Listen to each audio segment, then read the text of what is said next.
સત્તાધારમાં અને મહેશગીરી જગ્યામાં કેટલા લોકો આવતા બંધ થયા અને કેટલા લોકો દાનપેટીમાં પૈસા નાખતા બંધ થયા, તમે જે તપાસ કરાવો. આપણે લોકો જ્યાં સુધી આવા લોકોનો બહિષ્કાર નહીં કરીએ, સામાન્ય પ્રજા, હું ને તમે તો બહિષ્કાર કરી જ ચૂક્યા. આપણે અહીંયા કોઈ દિવસમાં તો ટેકવા જતા નથી આવી જગ્યાએ. આ લોકો ક્યારેય સુધરવાના નથી. મૂળ વાત એ છે, જુનાગઢમાં બહારના લોકો, ગુજરાતના અનેક પ્રાંતના લોકો, ખૂબ બધા લોકો છે નાના મોટા ગુનાઓ કરીને અહીંયા ઘૂસી ગયા છે. અહીંયા એમને જીઅજુરિયાઓ મળી રહે છે, ભક્તો મળી રહે છે, મહેશગીરી જેવા લોકોને ચમચાઓ મળી રહે છે. તમે જુઓ, એમને ભૂતનાથ મંદિરનો જે કબજો લીધો એ જે આખી વાત તો હેમાબેન શુક્લ એડવોકેટે કરી છે, તો એ કેટલા બધા ગુંડા મવાલીઓ સાથે રાખીને લીધેલી છે. મહેશગીરીએ સ્ક્રીન પર તમને વિડીયો દેખાતા હશે, તે વાયરલ નતા કર્યા. અકાલ પટેલની વાત આવી ને તો આ વિડીયો વાયરલ થઈ રહ્યા. તો આનાથી મોટું કોઈ પાપ જ ન હોઈ શકે કે ભાઈ તમારા પર આવ્યું તમે કર્યું, બાકી તેરી બી ચૂપ મેરી બી ચૂપ. કે જાણે પોતે કોઈ મોટા ભક્ત હોય અને પોતાનું ચારિત્ર ઉજળું હોય, નિષ્કલંક હોય, એમની ઉપર કઈ ડાઘ ન હોય, એ મેરે બીજાના વિડીયો દેખાડે છે અને પોતે કરેલા અશ્લીલ કક્ષાના જે વાર્તાલાપો છે અલગ અલગ સ્ત્રીઓ સાથે, કોઈ પ્રિન્સિપાલની મદદથી આવેલી યુવતીઓ સાથે, આ બધી જ વાતો ભૂલી જાય છે અને બીજાના વિડીયો દેખાડે છે. આ વિડીયો જાહેર કરવાથી જે ભૂતકાળમાં ભાઈએ ધોરણ ગામમાં જે પાપ કર્યા હતા એ થોડા ધોવાઈ જવાના છે. આ વિડીયો એમની પાસે હતા અને એક વાત સ્પષ્ટ છે કે બ્લેકમેલ કરતા હતા કે તમે મને ઉગાડો કરશો તો હું તમને ઉગાડા કરીશ. એટલે આ બધી લીલાઓ એ જો જાણતા હોય તો આ વિવાદની શરૂઆત થઈ એ પહેલા જ એમણે વિડીયો જાહેર કરી દેવા જોઈએ. એવું તો કઈ છે નહીં કે ભાઈ એમને કોઈ રાતોરાત વિડીયો આપ્યો હોય, બીજે દિવસે એમણે પ્રેસ કોન્ફરન્સ કરી અને પછી આ વિડીયો રિલીઝ કરેલા હોય, એવી તો કોઈ વાત છે નહીં. નરેન્દ્ર સોલંકી આરોપ પર આરોપ લગાવતા ગયા છે. અચાનક નરેન્દ્રભાઈને સત્તાધારમાં કેમ રસ પડ્યો? કે કોઈ પક્ષ આમાં ડૂબે ગયેલા નથી, કોઈ ઉઘડા નથી, પણ વિજય બાપુ ઉપર આક્ષેપો છે અને પુરાવાઓ છે, એટલે એમને જવાબ આપવાની જરૂર હતી અને હજુ પણ જરૂર છે. સંત સુરા અને સુરવીરોની ભૂમિ, આ સોરઠની ભૂમિમાં જે રીતે મૂળ સોરઠી સંતો ઓછા થતા ગયા અને જે રીતે પરપ્રાંતીય સંતોએ આવીને કબજા કર્યા. મારા વાંધો નથી આ પરપ્રાંતીય સંતો સામે, પરંતુ જે રીતે જે પ્રકારના ધંધાના વિડીયો વાયરલ થયા, જે પ્રકારના ગાદીઓ માટેના વિવાદ, અને ત્યાં સુધી કે જુનાગઢ કઈ પ્રકારનું બદનામ થયું. મન થાય એવા નિવેદનો આપે, દુષ્કર્મના આરોપો હોય, જેના ઉપર ભૂતકાળમાં વ્યભિચારના આરોપો હોય, તેવા સંતો આવીને ગાદીને હજુ પણ ગાદીઓ પચાવે. 1 2 3 4 5 5 7 7 ગુરુ હોય અને એ ગુરુ પણ ગાદીઓ પચાવવા પાડવા માટેનો હોય. એટલે કે આપણી આ સનાતન પરંપરા ક્યાં છે? ગઈકાલે જ મારા સહયોગી કિશનને કહ્યું હતું કે તમારો અંત આવે ને એથી તમારા સંતની શરૂઆત થાય. પરંતુ હવે સંતની શરૂઆત થાય નથી, મોજ શોખની શરૂઆત થાય. બધા સંતોની વાત નથી કરતો હું, પણ જેને ગાદી માટે બાંધણા કરવા છે, માથાકૂટો કરવી છે, જેને બાકી બધી ઘટનાઓ માટે માથાકૂટ કરવી છે, જેને ગાદીઓ પચાવી પાડવી છે, જેને બાકીના ધંધા કરવા છે, વ્યાભિચાર કરવા છે, દારૂ પીવા છે, આરોપો લગાડવા છે, જેને સેવા કરવી એને કોઈ પડી નથી. એ જુનાગઢમાં કોઈ પણ જગ્યાએ મઢી નાખીને બેસી ગયા હશે ને પોતાની સેવા કરતા હશે, કારણ કે સાધુ તો ચલતા ભલા. પણ જેને વ્યવસ્થામાં રસ છે, જેને પૈસામાં રસ છે, જેને સત્તામાં રસ છે, જેને ગાદીમાં રસ છે, એ સંત ક્યાંક ને ક્યાંક વિવાદ કરતો આવે. તમે ક્યારે જોયું અત્યાર સુધી કે જુનાગઢ આ પ્રમાણનો ભડકે ભરતું હોય, જુનાગઢમાં આ પ્રમાણેની સ્થિતિ હોય કે વિવાદ પર વિવાદ આવે, વિવાદ પર વિવાદ આવે? પણ એક સડો ગરી જાય ને સાહેબ, એક સડો તમારા શરીરમાં કેન્સર કોઈ એક જ ભાગમાં પહોંચે, તમે તેને કાપી નાખો ને તો આખા શરીરમાં ન ફેલાય, પણ ન કાપો ને તો આખા શરીરમાં કેન્સર ફેલાઈ જાય. એની જેમ કોઈ એક સડો આવી જાય ને એ આખા શરીરમાં કેન્સર કરી દે, અને તેની જેમ કોઈ એકાદ બે એવા બાવાઓ આવી જાય ને એ આખા જુનાગઢને બદનામ કરી નાખે. અને આજે આ જ મુદ્દે આપણે વાત કરવી છે. ગર્જનાદમાં જે પ્રમાણેની સ્થિતિ જુનાગઢ સત્તાધાર આપણી ગાદીઓ પર છે, એટલે કે સોરઠ ભૂમિમાં વિવાદોનો અંત ક્યારે આવશે તે સવાલ છે. વ્યભિચારી અને દુરાચારી સંતો પર કાર્યવાહી ક્યારે થશે તે પણ સવાલ છે. ધાર્મિક સ્થળોને ના બખેડા છે તે ક્યારે બંધ થશે એક સવાલ છે. જુનાગઢ અને સત્તાધારમાં મોટા પાયે વિવાદ સતત યથાવત છે. જુનાગઢમાં મહેશગીરીની હકાલપટ્ટી થઈ તો બોખલાઈ ગયા, બોખલાઈને જૂના વિડીયો જાહેર કર્યા. અત્યાર સુધી કાંઈ નહોતું, પણ પોતાના પર આવ્યું તો વિડીયો જાહેર કર્યા. અને આ જ મુદ્દા જે વાત કરવી છે કે આવા સંતોમાંથી જુનાગઢને ક્યારે મુક્તિ મળશે. આપણે સાથે વરિષ્ઠ પત્રકાર, ખાસ ખબરના તંત્રી કિન્નર આચાર્ય જોડાયેલા છે. કિન્નરભાઈ, સ્વાગત છે ન્યૂઝરૂમમાં આપનું. શું કહેશો, મૂળ સોરઠી પરંપરાના સંતો જે રીતે આ સંતોને ક્યાંક તો હાસ્યમાં ધકેલી દીધા અથવા તો ધકેલી દેવામાં આવ્યા, અને આજે આપણા સોરઠની ભૂમિના શું થઈ ગયું છે? સૌપ્રથમ તો આપણા દર્શકોને મારા નમસ્કાર, અને આ વાર્તાલાપમાં મને જોડાવા બદલ આપનો આભાર. તમે જે વાત કરી કે સોરઠી સંત શું થઈ ગયું છે, આ ભૂમિને શું થઈ ગયું છે, હું એક વાત યાદ કરવા માંગુ છું. 1993 ની અંદર મારું જયારે જર્નાલિઝમમાં સ્ટાર્ટિંગ હતું ત્યારે રાજકોટના દૈનિકમાં મેં શાંત સમાચારમાં હું ત્યારે હતો, અને જુનાગઢ મેં 2 દિવસ રોકાઈ અને એક અડધા પાનાનો એક રિપોર્ટ તૈયાર કરેલો હતો જે પ્રકાશિત થયો હતો. પાકું હેડિંગ મને યાદ નથી, પણ એવું કઈ હતું કે ગિરનાર ઉપર મની, માનુની અને મદિરાની બોલબાલા. એટલે આ વાત 93 સાલની છે, અને ત્યારે મારી પાસે ખૂબ બધી સ્ફોટક વિગતો હતી અને બધી આપણે લખી હતી. આ બધી વિગતો આવ્યા પછી 1993 ની વાત છે. 2003 ની આપણે મહેશગીરીની ઓડિયો ક્લિપની વાત આપણે સૌ જાણીએ છીએ, અને આજનો આ વિવાદ.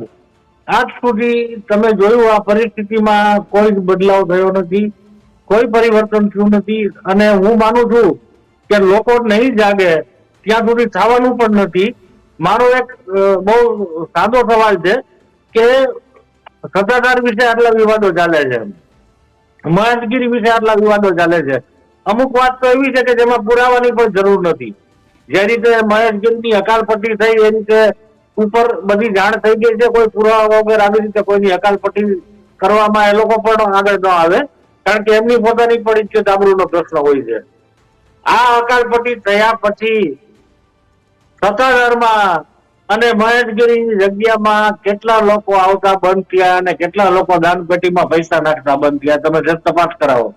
આપણે લોકો જ્યાં સુધી આવા લોકોનો બહિષ્કાર નહીં કરીએ, સામાન્ય પ્રજા, હું ને તમે તો બહિષ્કાર કરી જ ચૂક્યા છીએ. આપણે અહીંયા કોઈ દિવસ માથું ટેકવા જતા નથી આવી જગ્યાએ, અને આપણે આવી જગ્યાએ કોઈ દિવસ દાનપેટીમાં એક પૈસો નાખતા નથી. દાન કરીએ તો પણ એવા માર્ગે કરીએ છીએ કે ભાઈ જ્યાં ખરેખર લોકો સુધી પહોંચતું હોય. આ લોકો ક્યારેય સુધરવાના નથી. મૂળ વાત એ છે, જુનાગઢમાં બહારના લોકો, ગુજરાતના અનેક પ્રાંતના લોકો, ખૂબ બધા લોકો છે નાના મોટા ગુનાઓ કરીને અહીંયા ઘૂસી ગયા છે.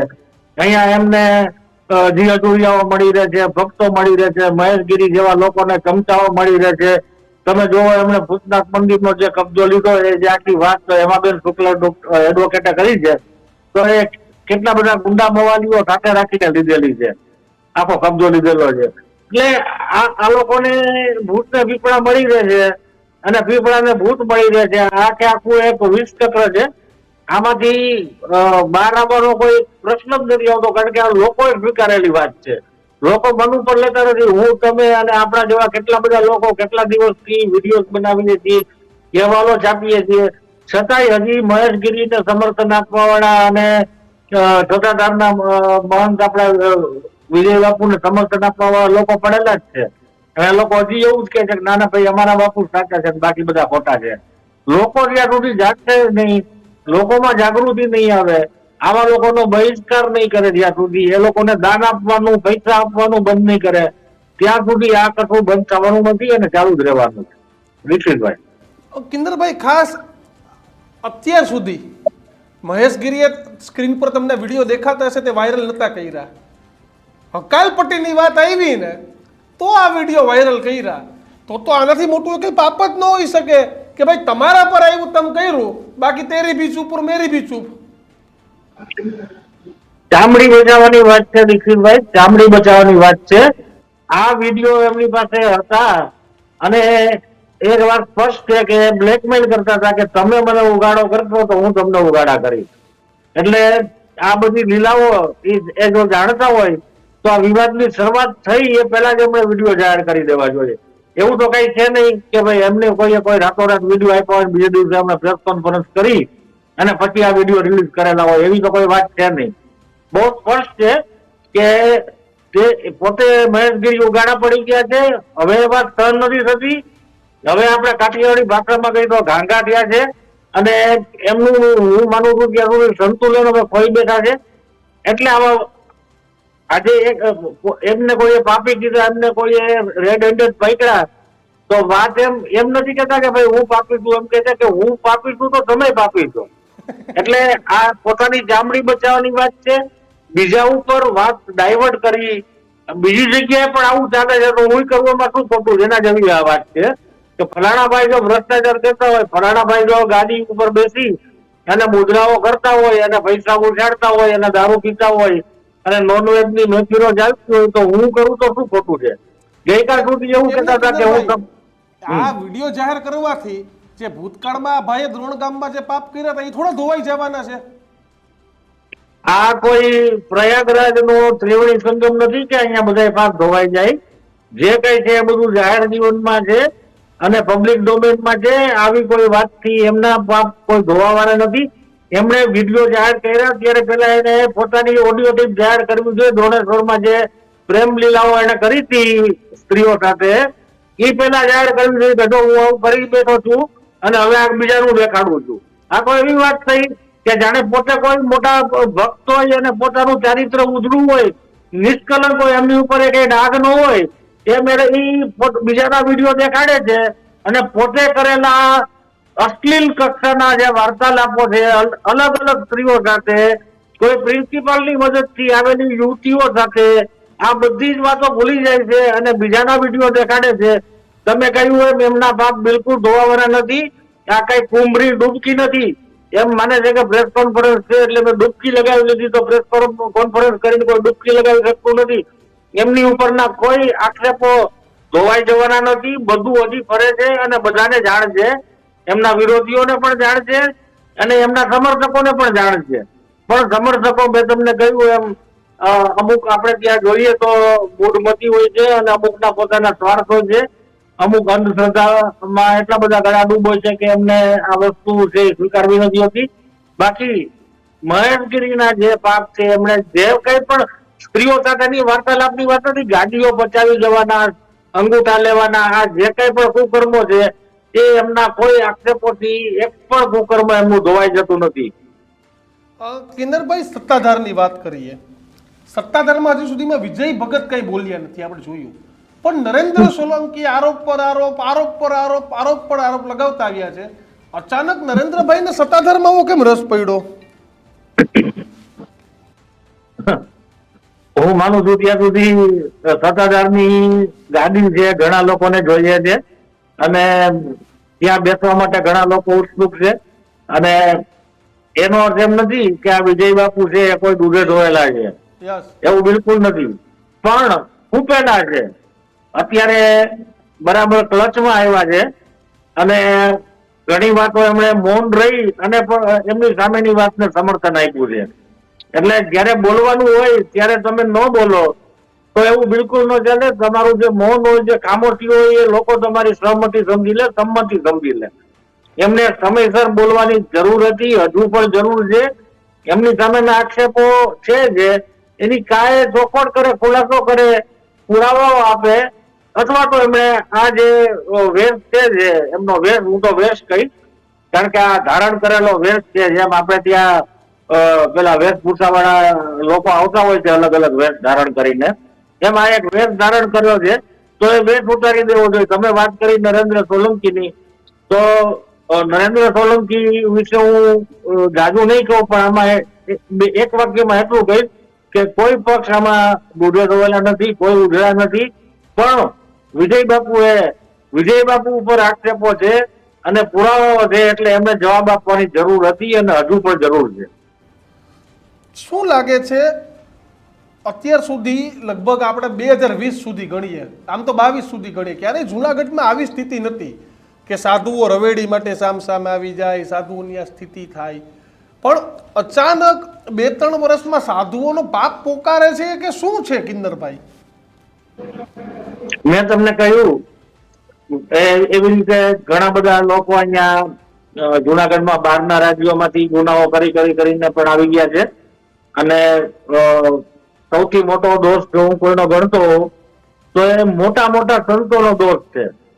મોટા સંતો છે પોતપોતાની ગાદી સાચવીને કેમ બેઠા છે ને પોતપોતાના આશ્રમો સાચવીને જ કેમ બેઠા છે?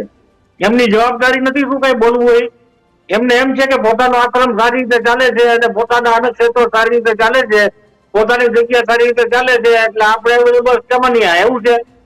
એમને કોઈ જવાબદારી નથી. એ એક મોભી તરીકે, વડીલ તરીકે મોટા મોટા સંતો છે જે એમણે કઈ બોલવું ન જોઈએ, તો શા માટે એ લોકો બોલતા નથી? શું બધા પોતાની ચામડી બચાવવા માંગે છે?